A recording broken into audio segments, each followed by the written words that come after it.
Di video kali ini kita akan lanjutkan pembahasan tentang SEO, yaitu tentang cara memeriksa apakah situs kita sudah dioptimalkan SEO. Teman-teman semua, selamat datang kembali di channel Kelas Bareng. Saya Yuwana dan kali ini kita akan lanjutkan pembahasan tentang WordPress. Ini adalah salah satu video dari seri kelas WordPress yang akan kami tayangkan di channel Kelas Bareng ini. Di video kali ini kita akan lanjutkan pembahasan tentang SEO, yaitu tentang cara memeriksa apakah situs kita sudah dioptimalkan SEO. Mari kita mulai.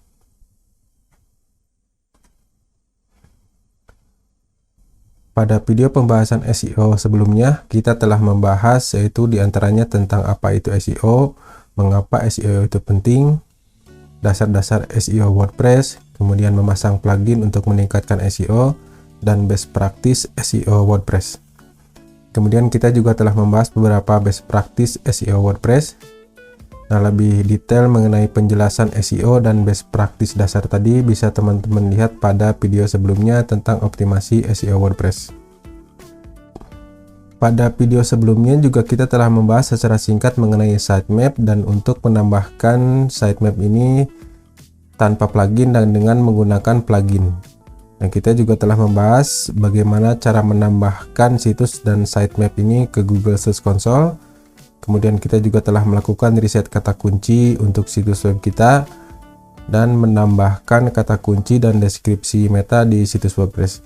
Dan kali ini kita akan bahas mengenai cara memeriksa apakah situs web kita sudah dioptimalkan oleh SEO. Kita langsung saja masuk terlebih dahulu ke admin area situs web kita. Kita akan buat sebuah artikel post, kemudian nanti kita akan cek skor SEO dan untuk analisa SEO dan keterbacaannya. Misalnya saya akan membuat artikel tentang tutorial SEO WordPress misalnya, kemudian kita tambahkan kontennya. Ini saya copy paste, kemudian kita akan lihat analisa SEO-nya. Yang bisa dilihat di sini bahwa ada pertinjaunya untuk seluler dan untuk hasil desktopnya. Kemudian slide-nya kita ubah di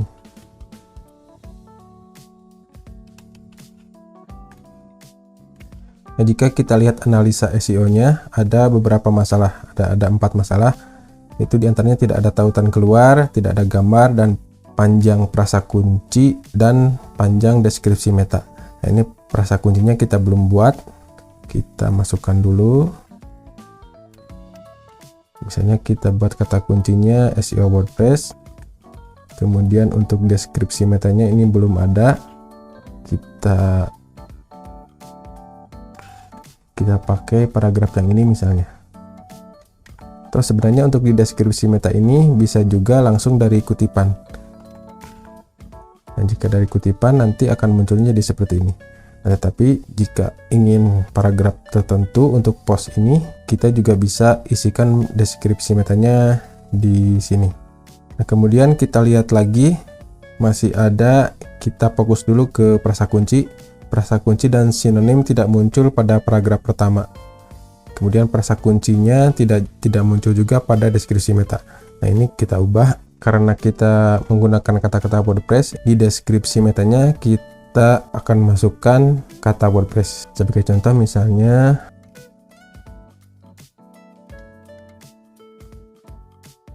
nah, dengan begitu yang panjang deskripsi metanya ini sudah tidak ada masalah. Tinggal frasa kunci di awal. Frasa kunci di awal. Jadi ini di paragraf pertama tidak ada kata kunci. Kita akan ubah misalnya paragraf pertamanya menjadi yang ini. Ini kita pindahkan ke sini. Maka dengan begitu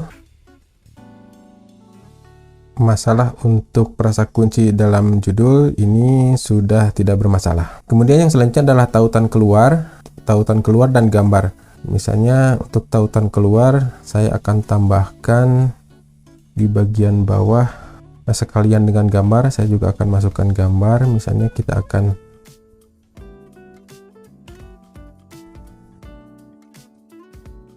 saya akan memberikan tautan keluar untuk ke channel YouTube Kelas Bareng. Ini kita jadi rata tengah, kemudian tautannya kita masukkan ke kelas bareng, kemudian kita, nah jika sudah, kita lihat lagi analisa SEO nya. Nah bisa dilihat di sini bahwa untuk gambar dan tautan keluarnya sudah tidak masalah, berarti ini tidak ada masalah, tetapi nanti ada yang harus ditingkatkan. Sebagai contoh, untuk frasa kunci gambar di sini tidak ada atribut alt yang mencerminkan topik, kemudian panjang deskripsi metanya ini terlalu panjang, tetapi untuk peningkatan ini akan kita tingkatkan nanti.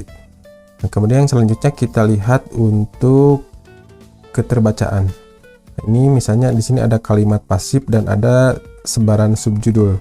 Ada kalimat pasif sebanyak 22%. Bisa kalau kita lihat kalimat pasifnya yang mana, tinggal diklik tombol icon matanya di sini.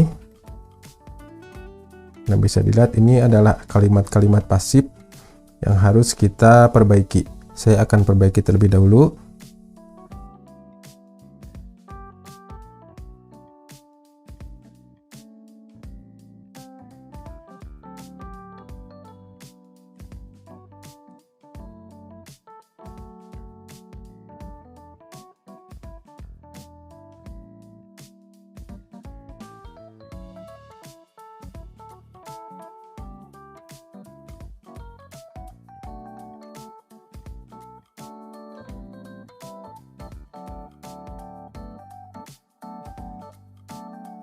Ya, ini ada beberapa paragraf yang sudah saya perbaiki.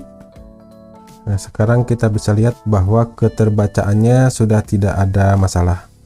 Begitu pula dengan analisa SEO-nya. Selanjutnya kita terbitkan. Kemudian kita tampilkan postnya di halaman di tab baru, dan kita akan gunakan pengecekan skor SEO menggunakan developer tool Chrome pada tab Lighthouse. Ini kita pilih kategori SEO saja, kemudian kita generate report. Nah, bisa dilihat sekarang bahwa skor SEO nya sudah 100% dan di sini juga tidak ada masalah. Auditnya sudah lolos semua dan struktur datanya juga sudah valid. Sampai di sini dulu untuk video kali ini. Kami harap tutorial ini dapat membantu teman-teman untuk bisa lebih mengoptimalkan SEO situs WordPress kita. Jika teman-teman memiliki pertanyaan, jangan ragu untuk menghubungi kami dengan meninggalkan komentar. Dan di video selanjutnya, kita akan membahas lebih lanjut mengenai beberapa hal terkait toko online. Sampai jumpa di video selanjutnya. Terima kasih.